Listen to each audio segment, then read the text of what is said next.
Started off as a curiosity in our junkyard.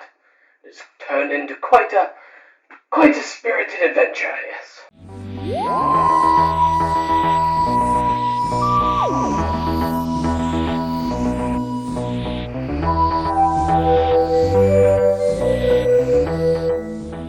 Let's start with the man who started it all, William Hartnell. Now, this is, in a way, where the blueprint for the Doctor should start. And yet, for me, I mean, obviously it's quite mean to say because the guy was not in the greatest health. He would struggle with his lines, and due to sort of one-take nature of the way they were almost shooting it like a theatre play, where first line or first take was the way it got shown on TV.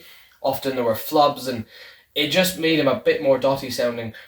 But that wasn't really my main issue. My main issue is something we're going to come back to as we go into some of the later Doctors, and that is the fact that I'm just not a big fan of the crotchety old grandfather type Doctors. I like when the Doctors have their intense moments of anger or frustration, and we're going to see that when we get to things like Christopher Eccleston. But this Doctor just seems to have very little patience for his human companions, and it grates on me after a while. He just seems very unlikable, very quick to anger, very quick to violence, and those just aren't traits that I'm particularly fond of in the Doctor. So, in a sense, William Hartnell was the template for the Doctors, but in another sense, he really isn't the greatest template in the world for what I think the Doctor should be, or what the Doctor went on to represent. But naturally they were figuring that out, and without William Hartnell's portrayal, we wouldn't have the show that we do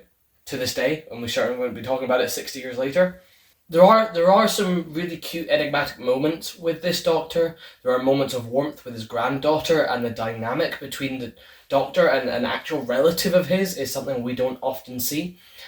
There are moments of warmth. He definitely has a character arc, which cannot be said for many of the Doctors. He does get warmer, he does get kinder. He definitely does embody the sense of the other, the alien sense of the Doctor, and that is an important element of the Doctor, and it certainly was a fundamental part of his characterization right from the beginning. He had to sell the idea that this was an alien, an ancient alien, and he and his granddaughter did not fit in on Earth.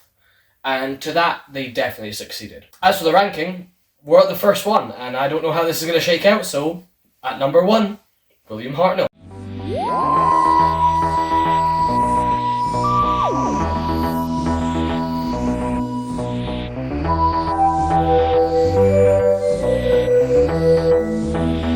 You said it was all over.